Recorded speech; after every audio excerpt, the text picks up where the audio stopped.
जय श्री कृष्ण दोस्तों, कैसे हैं आप सभी। स्वागत है एक बार फिर से हमारे चैनल गीता दर्शन पर। मुझे आशा है कि आप सभी अच्छे होंगे, स्वस्थ होंगे। हनुमान प्रसाद पोद्दार हमारे परम श्रद्धेय हनुमान प्रसाद जी पोद्दार गीता प्रेस के संस्थापक हैं। आज इनके बारे में हम पूरी जीवनी जानेंगे, इनका जीवन कैसे रहा है। तो आइए इसकी हम शुरुआत करते हैं। अंत तक जरूर इस वीडियो को देखें, क्योंकि हनुमान प्रसाद जी पोद्दार का जीवन ऐसे रहा है जिसे आप देखकर सुनकर जरूर प्रभावित होंगे और जरूर कुछ न कुछ शिक्षा लेंगे।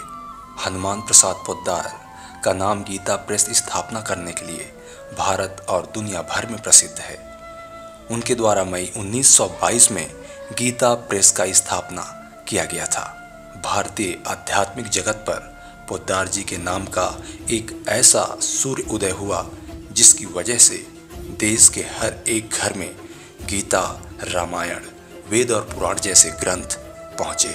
उनको प्यार से भाई जी कहकर भी बुलाते हैं। उन्होंने गीता पर एक टीका लिखी और उसे कोलकाता के वाड़िक प्रेस में छपवाई। पहले ही संस्करण की 5000 प्रतियां बिक गई थी, परंतु पोद्दार जी को इस बात का दुख हुआ कि इस पुस्तक में बहुत सी गलतियां थी। इसके बाद उन्होंने इसका संशोधित संस्करण निकाला, मगर इसमें भी गलतियां दोहराई गई थी। इस बात से उनके मन को गहरा धक्का लगा और उन्होंने यह फैसला किया कि जब तक अपना खुद का प्रेस नहीं होगा, यह कार्य आगे नहीं बढ़ाएंगे। आज गीता प्रेस गोरखपुर का नाम किसी भी भारतीय के लिए यह नाम अनजान नहीं है। इस देश में और दुनिया के हर कोने में रामायण, गीता, वेद, पुराण, उपनिषद से लेकर प्राचीन भारत के ऋषि और मुनियों की कथाओं को पहुंचाने का एकमात्र श्री गीता प्रेस गोरखपुर के संस्थापक हनुमान प्रसाद पोद्दार को ही जाता है। 1906 में उन्होंने कपड़ों में गाय की चर्बी के प्रयोग किए जाने के खिलाफ आंदोलन चलाया और विदेशी वस्तुओं और विदेशी कपड़ों के बहिष्कार के लिए संघर्ष छेड़ दिया। हनुमान प्रसाद पोद्दार का जन्म 1892 में राजस्थान के रतनगढ़ में हुआ था। उनके पिता का नाम लाला भीमराज अग्रवाल और उनकी मां का नाम रिखीबाई था। वे दोनों हनुमान के परम भक्त थे, तो उन्होंने अपने बेटे का नाम हनुमान प्रसाद रख दिया। जब वे 2 वर्ष के थे तो उनकी माता की मृत्यु हो गई थी, जिसके बाद उनका लालन पालन, भरण पोषण उनकी दादी ने ही किया था। उनकी दादी के धार्मिक संस्कारों के बीच हनुमान प्रसाद को बचपन से ही गीता, रामायण, वेद, उपनिषद और पुराणों की कहानियाँ पढ़ने और सुनने को मिलती थी। इन संस्कारों का उनके जीवन पर गहरा असर पड़ा और उन्हें बचपन में ही हनुमान कवच का पाठ सिखाया गया था। हनुमान प्रसाद पोद्दार को निवारक संप्रदाय के संत ब्रजदास जी ने दीक्षा दी थी। जब देश गुलामी की जंजीरों में जकड़ा हुआ था, उनके पिता अपने कारोबार के चलते कलकत्ता में थे और वे अपने दादाजी के साथ असम में थे। कलकत्ता में भाई जी स्वतंत्रता आंदोलन के क्रांतिकारियों अरविंद घोष, देशबंधु चित्तरंजन दास, पंडित झावरमल शर्मा के संपर्क में आए और आज़ादी के आंदोलन में कूद पड़े। इसके पश्चात लोकमान्य तिलक और गोपाल कृष्ण गोखले जब कलकत्ता आए तो पोद्दार जी उनसे मिले। इसके बाद उनकी मुलाकात गांधी जी के साथ हुई। वीर सावरकर द्वारा लिखित 1857 का स्वातंत्र्य समर ग्रंथ से भाई जी काफ़ी प्रभावित हुए और 1938 में वे वीर सावरकर से मिलने के लिए मुंबई चले आए। 1906 में उन्होंने कपड़ों में गाय की चर्बी के प्रयोग किए जाने के खिलाफ आंदोलन चलाया और विदेशी वस्तुओं और विदेशी कपड़ों के बहिष्कार के लिए संघर्ष छेड़ दिया। युवावस्था में ही उन्होंने खादी और स्वदेशी वस्तुओं का प्रयोग करना आरंभ कर दिया। विक्रम संवत 1971 में जब महामना पंडित मदन मोहन मालवीय बनारस हिंदू विश्वविद्यालय की स्थापना के लिए धन संग्रह करने के उद्देश्य से कलकत्ता आए, तो पोद्दार जी ने कई लोगों से मिलकर इस कार्य के लिए दान राशि दिलवाई। कलकत्ता में आज़ादी आंदोलन और क्रांतिकारियों के साथ काम करने के एक मामले में तत्कालीन ब्रिटिश सरकार ने हनुमान प्रसाद पोद्दार सहित कई प्रमुख व्यापारियों को राजद्रोह के आरोप में गिरफ्तार कर जेल भेज दिया। इन लोगों ने ब्रिटिश सरकार के हथियारों के एक जखीरे को लूटकर उसे छिपाने में मदद की थी। जेल में पोद्दार जी ने हनुमान जी की आराधना करना शुरू कर दी। इसके बाद में उन्हें अलीपुर जेल में नज़रबंद कर दिया गया। नज़रबंदी के दौरान पोद्दार जी ने समय का काफ़ी सही उपयोग किया। वहाँ वे अपनी दिनचर्या सुबह 3 बजे शुरू करते थे और पूरा समय परमात्मा का ध्यान करने में ही बिताते थे। इसके बाद में उन्हें नज़रबंद रखते हुए पंजाब की सिमलपाल जेल में भेज दिया गया। वहाँ कैदी मरीजों के स्वास्थ्य की जांच के लिए एक होम्योपैथिक डॉक्टर जेल में आते थे। पोद्दार जी ने उस डॉक्टर से होम्योपैथी की बारीकियां सीख ली और होम्योपैथी की किताबों का अध्ययन करने के बाद खुद ही मरीजों का इलाज करने लगी। बाद में वे जमनालाल बजाज की प्रेरणा से मुंबई चले आए। वहाँ पर वे वीर सावरकर, नेताजी सुभाष चंद्र बोस, महादेव देसाई और कृष्णदास जाजू जैसी विभूतियों के काफ़ी संपर्क में आए। मुंबई में रहते हुए उन्होंने अग्रवाल नवयुवक को संगठित कर मारवाड़ी खादी प्रचार मंडल की स्थापना की। इसके बाद वे प्रसिद्ध संगीताचार्य विष्णु दिगंबर के सत्संग में आए और उनके हृदय में संगीत का झरना बह निकला। फिर उन्होंने भक्ति गीत लिखे जो पत्र पुष्प के नाम से प्रकाशित हुई। मुंबई में अपने मौसेरे भाई जय दयाल गोयंदका जी के गीता पाठ से बहुत प्रभावित थे।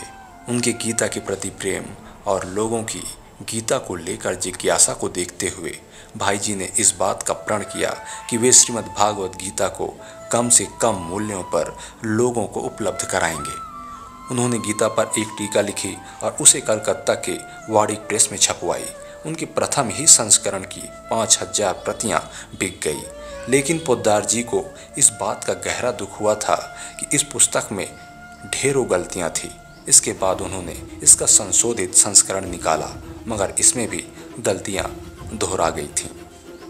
इस बात से भाई जी के मन को गहरी ठेस लगी और उन्होंने तय किया कि जब तक अपना खुद का प्रेस नहीं होगा यह कार्य आगे नहीं बढ़ेगा। बस यही एक छोटा सा संकल्प गीता प्रेस गोरखपुर की स्थापना का आधार बना।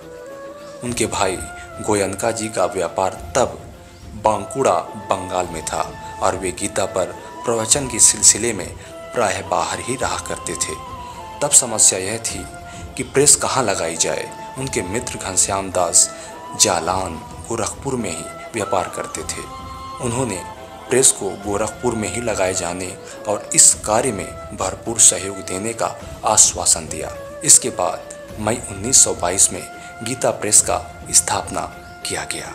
पोद्दार जी ने कल्याण को एक आदर्श और रुचिकर पत्रिका का रूप देने के लिए देश भर के महात्माओं, लेखकों और संतों को पत्र लिखकर इसके लिए विविध विषयों पर लेख आमंत्रित किए। इसके साथ ही उन्होंने श्रेष्ठतम कलाकारों से देवी देवताओं के आकर्षक चित्र बनवाए और उनको कल्याण में प्रकाशित किया। कल्याण की सामग्री के संपादन से लेकर उसके रंग रूप को अंतिम रूप देने का कार्य भी पोद्दार जी ही देखते थे। वे प्रतिदिन 18 घंटे कार्य करते थे। कल्याण जी को उन्होंने मात्र हिंदू धर्म की ही पत्रिका के रूप में पहचान देने की बजाय उसमें सभी धर्मों के आचार्यों, जैन मुनियों, निम्बार्क, माध्व आदि संप्रदायों के विद्वानों के लेखों का प्रकाशन किया। 1926 में मारवाड़ी अग्रवाल महासभा का अधिवेशन दिल्ली में था। सेठ जमनालाल बजाज अधिवेशन के सभापति थे। इस अवसर पर सेठ घनश्याम दास बिड़ला भी मौजूद थे। बिड़ला जी ने भाई जी द्वारा गीता के प्रचार प्रसार के लिए किए जा रहे कार्यों की सराहना करते हुए उनसे आग्रह किया कि सनातन धर्म के प्रचार और सद्विचारों को लोगों तक पहुंचाने के लिए एक संपूर्ण पत्रिका का प्रकाशन होना चाहिए। बिड़ला जी के इन्हीं वाक्यों ने भाई जी को कल्याण नाम की पत्रिका के प्रकाशन के लिए प्रेरित किया। अगस्त 1955 में कल्याण का पहला प्रवेशांक निकला। इसके बाद कल्याण भारतीय परिवारों के बीच एक लोकप्रिय संपूर्ण पत्रिका के रूप में स्थापित हो गई और आज भी धार्मिक जागरण में कल्याण एक महत्वपूर्ण भूमिका निभा रही है। कल्याण 13 माह तक मुंबई से प्रकाशित होती रही। इसके बाद अगस्त 1926 से गीता प्रेस गोरखपुर से प्रकाशित होने लगा। 1936 में गोरखपुर में भयंकर बाढ़ आ गई थी। बाढ़ पीड़ित क्षेत्र के निरीक्षण के लिए पंडित जवाहरलाल नेहरू जब गोरखपुर आए तो तत्कालीन अंग्रेज सरकार के दबाव में उन्हें वहां किसी भी व्यक्ति ने कार उपलब्ध नहीं कराई, क्योंकि अंग्रेज कलेक्टर ने सभी लोगों को धौंस दे रखी थी कि जो भी नेहरू जी को कार देगा उसका नाम विद्रोहियों की सूची में लिख दिया जाएगा। परंतु हनुमान जी ने अपनी कार नेहरू जी को दे दी। 1938 में जब राजस्थान में भयंकर अकाल पड़ा तो पोद्दार जी अकाल पीड़ित क्षेत्र में पहुंचे और उन्होंने अकाल पीड़ितों के साथ ही मवेशियों के लिए भी चारे की व्यवस्था करवाई। बद्रीनाथ, जगन्नाथपुरी, रामेश्वरम, द्वारका, कालोड़ी, श्रीरंगम आदि स्थानों पर वेद भवन तथा विद्यालयों की स्थापना में पोद्दार जी ने महत्वपूर्ण भूमिका निभाई। अपने जीवन काल में पोद्दार जी ने 25,000 से ज्यादा पृष्ठों का साहित्य सृजन किया। अंग्रेजों के समय में गोरखपुर में उनकी धर्म एवं साहित्य सेवा और उनकी लोकप्रियता को देखते हुए उस समय के अंग्रेज कलेक्टर पेंडले ने उन्हें राय साहब की उपाधि से अलंकृत करने का प्रस्ताव रखा था, लेकिन पोद्दार जी ने इस प्रस्ताव को अस्वीकार कर दिया था। इसके बाद अंग्रेज कमिश्नर होबर्ट ने राय बहादुर की उपाधि देने का प्रस्ताव रखा, लेकिन पोद्दार जी ने इस प्रस्ताव को भी स्वीकार करने से इनकार कर दिया। देश की स्वाधीनता के बाद डॉक्टर संपूर्णानंद कन्हैयालाल मुंशी और अन्य लोगों के सलाह से तत्कालीन केंद्रीय गृह मंत्री गोविंद बल्लभ पंत ने पोद्दार जी को भारत रत्न उपाधि से अलंकृत करने का प्रस्ताव रखा, परंतु उन्होंने इसमें भी कोई रुचि नहीं दिखाई थी। हनुमान प्रसाद पोद्दार के सम्मान में डाक टिकट जारी की गई। स्वामी श्री हनुमान प्रसाद पोद्दार जी की मृत्यु 22 मार्च 1971 को हो गई थी। इस प्रकार से हमारे परम श्रद्धेय स्वामी हनुमान प्रसाद जी पोद्दार का जीवन रहा है। आपको स्वामी जी के जीवन से क्या सीखने को मिला, जरूर कमेंट बॉक्स में हमें बताएं। आज हर घर में जितने भी धर्म ग्रंथ, वेद, पुराण, उपनिषद, गीता, कथा, ये सभी चीज़ें हैं, वास्तव में ये हनुमान प्रसाद पोद्दार जी के माध्यम से ही संभव हो पाया है। ऐसे परम स्वामी को मेरा सादर नमन। आज के लिए बस इतना ही दोस्तों, मिलते हैं नेक्स्ट वीडियो में यथार्थ ज्ञान के साथ। तब तक के लिए आप सभी हमें इजाज़त दें। आप सभी दर्शकों का जीवन शुभ हो, मंगलमय हो, इसी आशा के साथ, इसी प्रार्थना के साथ। जय श्री कृष्ण, नमस्कार।